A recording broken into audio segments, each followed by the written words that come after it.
Lucas Herdeiro lived surrounded by luxury, but the opulence of his penthouse in São Paulo contrasted sharply with the emptiness that followed him. Expensive paintings, imported furniture, and giant glass windows shaped the setting of his life, yet none of these riches filled his heart. People feared him more than they respected him, and the few who approached were only looking for some advantage. That empire of silence and power was both his refuge and his prison. From an early age, Lucas had learned to see emotions as weaknesses. The competitive business environment and the lack of affection in his childhood had shaped him into a cold and calculating man. He spoke little, but his decisions carried enough weight to move millions. The silence didn't bother him. It was the space where he could maintain control. Yet there was something he never dared to admit, a loneliness that grew like a shadow. The luxurious parties he hosted were more about appearances than genuine joy. Champagne glasses clinked, laughter echoed, but Lucas remained distant, watching everything with tired eyes. True friends didn't exist, only partners of convenience. To him, feelings were useless currency, incapable of buying respect or power. Behind the spotlight was a man who slept alone in an enormous bedroom and woke up with no one to wish him good morning. The silence he valued so much had also become the greatest symbol of his isolation. Lucas believed this was the perfect life, controlling everything, depending on no one. But he was about to learn that life had other ways of teaching. The empire of silence he had built was about to be invaded by something he couldn't buy or control. An unexpected force emerging not from the financial market, but from the heart. And ironically, it would be the silence of a child that would show him how much he himself had never known how to listen.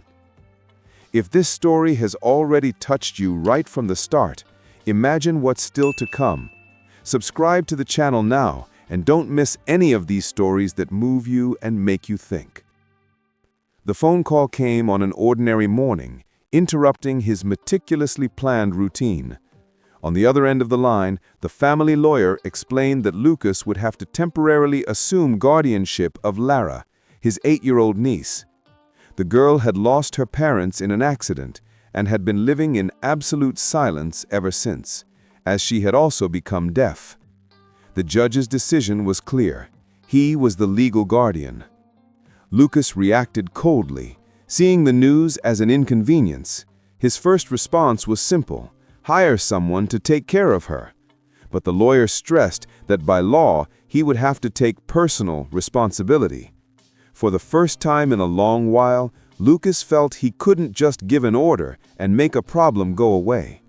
This was a battle that money wouldn't solve. Deep down, there was a pang of discomfort he didn't want to admit. Laura was his last connection to his late sister, but he didn't consider himself capable of taking care of a child. He preferred to see it as a temporary obligation, something that would only last until he found a permanent solution. To him, feelings were distractions, and caring for someone was extra weight he didn't want to carry. The day Laura arrived at the penthouse, the contrast was jarring. The girl clutched her backpack tightly, her eyes wide with fear as she took in the cold luxury surrounding her. In his awkward attempt to be hospitable, Lucas handed her a gift-wrapped box with a golden bow, an expensive present he believed would be enough. Laura just bowed her head without opening it. It was in that moment Lucas realized this wouldn't be just another business challenge. Laura's presence brought a different kind of silence, filled with emotions he didn't know how to interpret. For the first time, his empire felt small in the face of a child's vulnerability, a child who didn't need gold, but something he had never learned to offer: affection. The first dinner between Lucas and Lara painted a perfect picture of the distance between their two worlds. The marble table was covered with elegant dishes prepared by his private chef, but Lara just pushed the food around her plate without eating. Lucas, used to uncomfortable silences during business meetings, thought this was normal. Yet there was something in the girl's eyes he couldn't decipher, a silent plea for attention. He tried to break the ice in a practical way, offering her a brand new tablet filled with games and apps. Lara took the object indifferently and set it aside. Lucas didn't understand. In his logic, giving expensive things always solved problems. But for the first time, his method had clearly failed. The feeling of helplessness began to bother him more than he cared to admit. That night, while walking through the penthouse, Lucas saw Lara standing by the window looking out at the lit-up city. He tried to start a conversation, but she averted her eyes without responding. The silence that had once been comfortable for him now felt heavy, turning into a chasm between them. For the first time, the billionaire realized his money wasn't enough to win someone over. The emptiness of the apartment felt even larger with the presence of this child who seemed so out of place. Lara carried her own world with her, a world made of gestures, expressions, and silences that Lucas couldn't understand. And amid this clash of realities arose a new kind of discomfort, the feeling that he wasn't up to the task. As he lay in bed that night, Lucas thought about how he could solve this quickly and practically. Maybe hire more professionals, maybe send Lara to a boarding school. But without realizing it, a new and dangerous doubt had already taken root deep inside him. What if the problem wasn't with her, but with him? The next day, Lucas was surprised by a visit from Isabella, Lara's teacher. Young, with a firm voice and a calm demeanor, she seemed immune to the billionaire's arrogant magnetism. From the moment they met, she made it clear that her role wasn't just to teach Lara, but also to ensure that Lucas became involved in the process. He, however, reacted with disdain, crossing his arms and keeping his distance. Isabella immediately recognized the barrier she was up against. As she communicated with Lara using sign language, the girl lit up, smiling for the first time in days. Lucas watched from a distance, like someone watching a performance in a foreign language. When Isabella finished the first lesson, she turned to him and said, without mincing words, "If you don't learn how to listen to her, you're going to lose her forever." The teacher's words hit Lucas in an unexpected way. He tried to defend himself with cold remarks, claiming that providing material comfort and security was what mattered most. Isabella, however, countered firmly. She doesn't need another luxury doll. She needs someone who will love and understand her. For the first time, someone had the courage to confront him directly, unafraid of his status. Lara, sitting nearby, watched the scene in silence. Her large, attentive eyes seemed to plead for something neither of them was saying out loud: the need for connection. Uncomfortable, Lucas looked away, but the feeling that he was failing his niece began to bother him deeply. At the end of the visit, Isabella handed him a small notebook with basic signs. "Start here," she said, looking him straight in the eye. Lucas took the notebook without enthusiasm, but when he was alone, he opened the first few pages.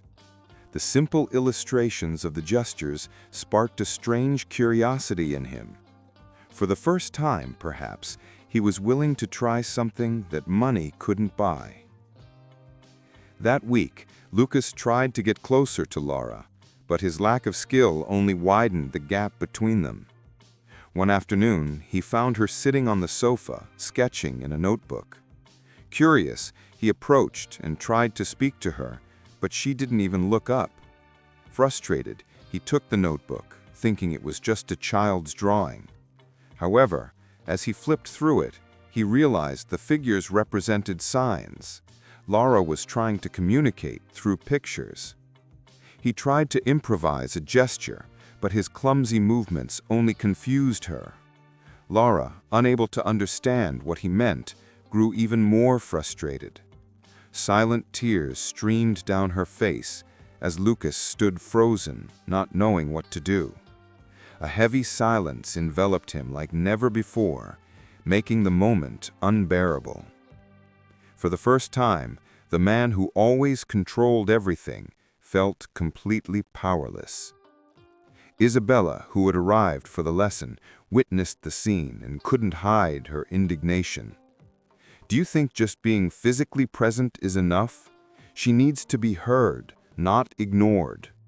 Her words were sharp, and Lucas, cornered, couldn't respond. He felt like a stranger in his own home, unable to understand the only family he had left. That night, the memory of Laura's silent tears replayed in Lucas's mind over and over. He, who had always believed in the absolute power of money, realized that in the face of that child's suffering, he was utterly poor.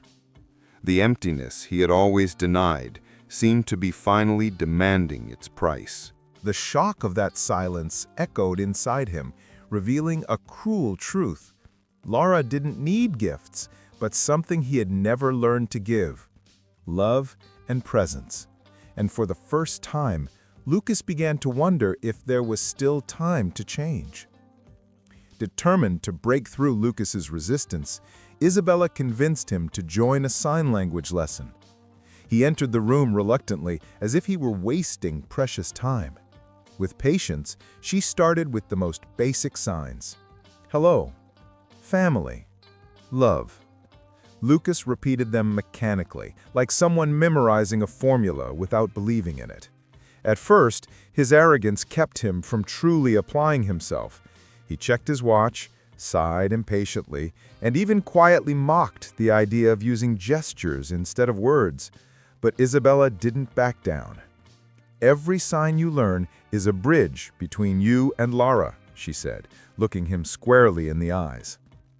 Those simple words echoed uncomfortably in his mind. When he tried to communicate directly with Laura using an incorrect gesture, the girl laughed softly. It was the first spontaneous reaction he had ever drawn from her.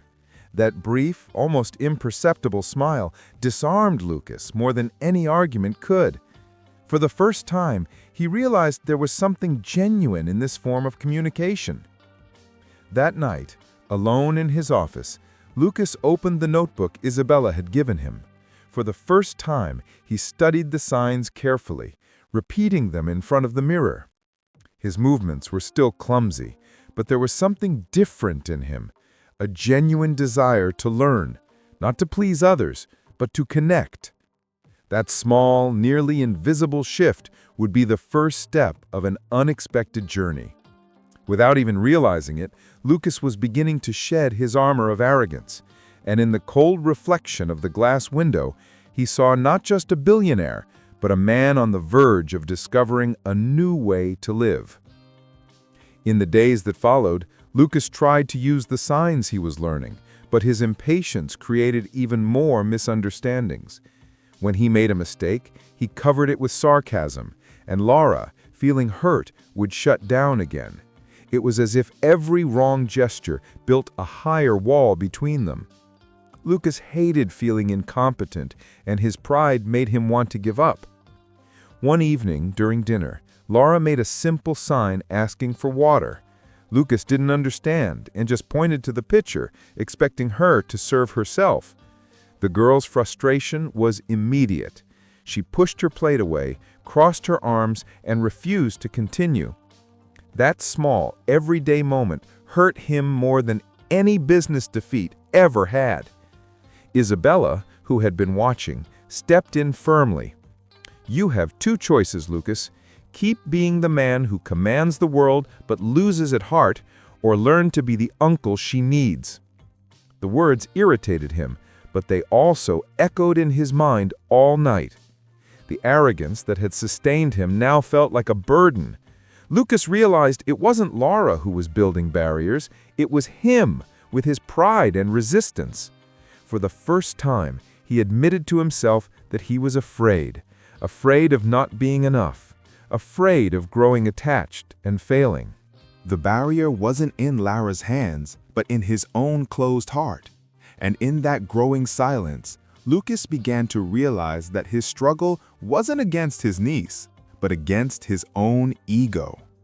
The next morning, Lucas decided to try again, but differently.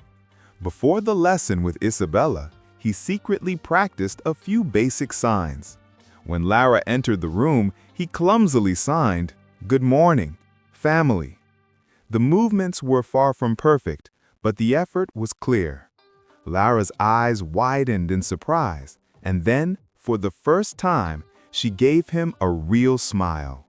It was a shy, brief smile, but enough to light up the room. Lucas stood frozen, feeling something strange, a satisfaction that no amount of money had ever given him. Isabella, watching the scene, smiled discreetly. She knew that small gesture was a turning point. It wasn't about perfection, but about effort.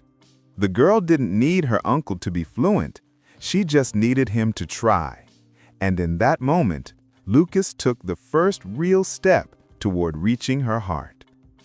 Lara's smile stayed on Lucas's mind for the rest of the day. He found himself replaying the scene while he worked, as if he had discovered a hidden treasure. For the first time in years, a victory didn't come from a business deal, but from a sincere gesture. That night, standing before the mirror, Lucas practiced more signs, repeating them until the movements felt natural. And as he did, he noticed something new. He was looking forward to the next day, not for a business reason, but to see if he could earn another smile from Lara. The decision to visit Lara's school came from Isabella. She knew Lucas needed to see his niece's world with his own eyes to understand how distant he was from it. On the way, he seemed bored, watching the moving city through the window as if this were just another item on his schedule. But what he was about to see would completely change his perspective. As soon as he entered the school, he was surprised by a vibrant environment. Children ran through the halls, communicating enthusiastically in sign language, using intense facial expressions and lively eyes. There were no sounds, but the energy was almost tangible, as if every gesture filled the space with meanings that words couldn't carry. Lara watched Lara immediately integrate into the group. She smiled, gestured rapidly, laughed at silent jokes with her classmates. The girl, who seemed shy and withdrawn at home, was now blossoming in plain sight. It affected him more than he cared to admit. It was like discovering a version of Lara that had always existed, but one he had never been able to see. Isabella noticed his astonishment and explained, "Here, she isn't different. Here, she is understood. The problem isn't her, Lucas. It's the world that refuses to learn how to listen." Those words resonated deeply within him, like a truth impossible to ignore. At the end of the visit, Lara ran to her uncle excitedly to show him drawings she had made during class. On the paper were pictures of hands forming basic signs, accompanied by colorful hearts.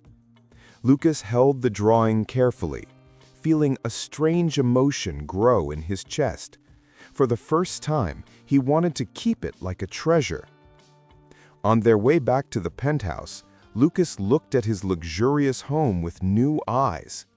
The expensive sofas, the works of art, the spotless windows.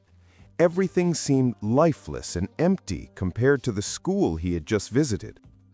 For the first time, he felt certain that it wasn't Lara who needed to adapt to his world. It was he who needed to learn to live in hers. As Lucas grew closer to Lara, his business world began to crumble around him. Meetings were interrupted, contracts were delayed, investors whispered about his distraction. Marcos, his business partner, decided to confront him directly. In the company's conference room, surrounded by glass walls and screens with real-time graphs, Marcos threw reports on the table. We're losing ground. While you're playing babysitter, our competitors are advancing. You need to decide, either the business or this child." The coldness in his voice made Lucas shudder. Trying to defend himself, Lucas argued that he could balance both worlds, but Marcos was relentless. "You weren't born to take care of anyone. Leave that to professionals. This girl can't cost us everything we've built." The words cut deep, turning Lara into a burden in the eyes of someone who had never learned to value relationships. Lucas felt anger rising, but also doubt. For years, Marcos had been more than a partner, almost a brother, someone who shared his pragmatic and ruthless view of life. But now that same man was pushing him down a path that felt increasingly empty. That night, Lucas stayed in his penthouse, staring out at the lit-up city. Normally, those lights were symbols of power and conquest. Now they seemed like mere reflections of something hollow. He kept mentally replaying Lara's silent laughter at school, the brightness in her eyes when she communicated with her friends. Those moments carried more weight than any signed contract. The dilemma grew inside him like an uncontrolled flame. If he chose business, he would keep his empire intact but risk losing Lara forever. If he chose his niece, he could jeopardize everything he had built over a lifetime. For the first time, Lucas understood he was facing a decision that no amount of money could solve. The tensions between Lucas and Lara had been quietly building all week.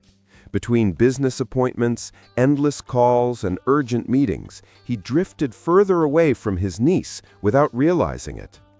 Lara, in turn, grew more frustrated with each failed attempt to communicate.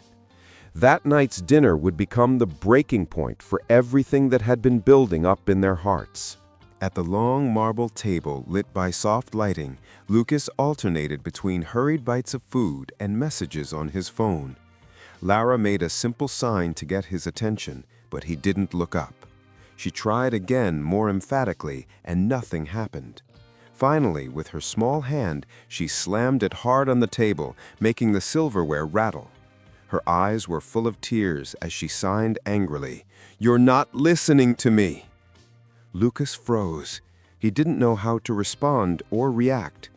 Those words, even though silent, echoed in his mind louder than any shout. Before he could explain himself, Lara shoved her plate away forcefully and ran to her room. The door slammed, locking with a sharp click. The man who controlled multi-million-dollar empires now stood powerless before a closed door. He knocked, insisting on explaining himself. He promised things, he raised his voice, but his words couldn't penetrate the barrier. The silence coming from inside the room weighed heavier than any response. For the first time, Lucas felt a genuine fear. Not the fear of losing money or status, but of losing the fragile bond he had just begun to build with the only family he had left. Hours later, Isabella arrived for Lara's lesson and found Lucas restless. After hearing what happened, she didn't hold back. "You can't live with one foot in each world. Either you commit for real or you'll keep hurting this girl." Her tone was firm, direct, and hit Lucas like a punch. Unable to contain his anger mixed with frustration, he exploded. "I don't know how to do this. I don't know how to be an uncle. I don't know how to be a father. I don't know how to be anything but a businessman." His voice echoed through the luxurious apartment, revealing a man stripped of his arrogance, laid bare in his own vulnerability. Lara from her room heard every word. Her tears fell in silence. This man who seemed indestructible was finally showing her that he didn't know how to love her. For her, there was no greater pain than feeling unwanted.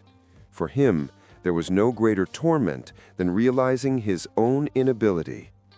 That night, lying in his enormous, lonely bed, Lucas stared at the dark ceiling. The silence was different now. no longer a refuge, but a cruel mirror. He realized his greatest battle wasn't against contracts, partners, or investors, but against himself. And if he didn't change, he risked losing the one person capable of teaching him the true meaning of family. The next day brought a storm in the form of a proposal.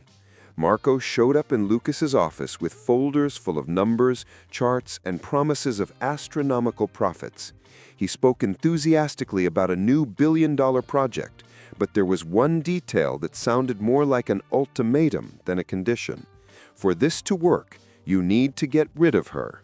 That child has already tarnished your image. It's the price to keep our empire intact. Lucas remained silent for a few seconds, absorbing every word.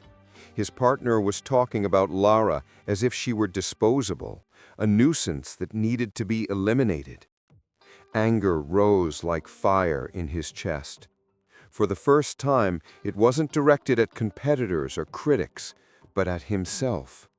At the fact that at some point in the past, he had shared that same cold and inhuman view. He took a deep breath and replied firmly, "No, I'd rather lose this entire empire than lose the only family I have left." The words came out heavy, final, breaking an alliance built over years. Marcos's eyes widened in disbelief. He tried to argue, appealed to their friendship, reminded him of every past success, but Lucas was unyielding. Something inside him had changed, and there was no going back. The fallout spread like wildfire through the market. Investors whispered about his emotional instability. Headlines hinted that he had lost his way. But for the first time, Lucas didn't care. He carried a strange lightness on his shoulders, as if he had broken invisible chains that had bound him for years. When he returned home that night, he found Lara sleeping on the sofa, an open storybook on her lap. Her gentle features conveyed peace, and Lucas stood still for a moment, just watching. Carefully, he covered her with a blanket and, without realizing it, smiled. He made a simple sign with his hands, just to himself. Family. It was a small gesture, almost too intimate to be seen, but filled with new meaning. He was no longer the arrogant billionaire who took pride in his solitude. He was a man who was beginning to learn, for the first time, how to listen with his heart. The next morning, the atmosphere in the penthouse was tense. Lara was even quieter than usual. She avoided looking at her uncle, responded with short signs, and kept her eyes fixed on her sketchbook. Lucas tried to approach her, but pressured by an important meeting, he left in a hurry, promising, "We'll talk later." Lara just bowed her head with no gestures, no reaction. Hours later, in the middle of the meeting, Lucas was interrupted by an urgent call from the school. Lara had disappeared during recess. His heart raced, his hands sweated, and the billionaire who was used to never faltering in public left the room without looking back. He left partners, investors, and stunned figures behind. For the first time, none of it mattered. With Isabella's help, they searched the city. They went to the school, the apartment building, the neighborhood, asking about her. Finally, Isabella noticed a detail in Lara's notebook: drawings of trees, benches, and a swing. It was the park where she used to go with her parents, a place of memory and refuge. Lucas's heart tightened at the possibility of finding her there. When they arrived, the sun was beginning to set, and there was Lara, curled up on a bench, hugging her knees, lost in her own silence.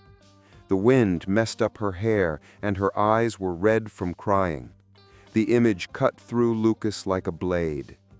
He approached slowly, not knowing where to begin. Lara looked away, hardening herself. With firm gestures, she signed, "You don't want me.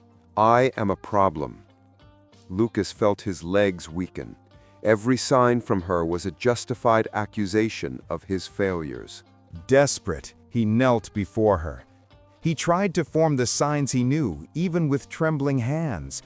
I was wrong, but I want you. You are my family.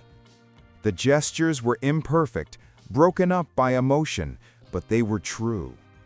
Lara remained still, watching him with suspicion.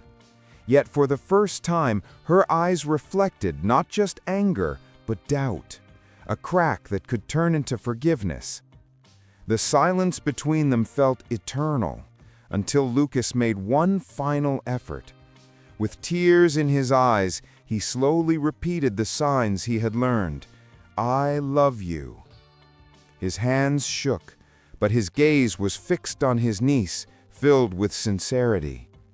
For the first time in years, Lucas wasn't trying to control, impress, or win.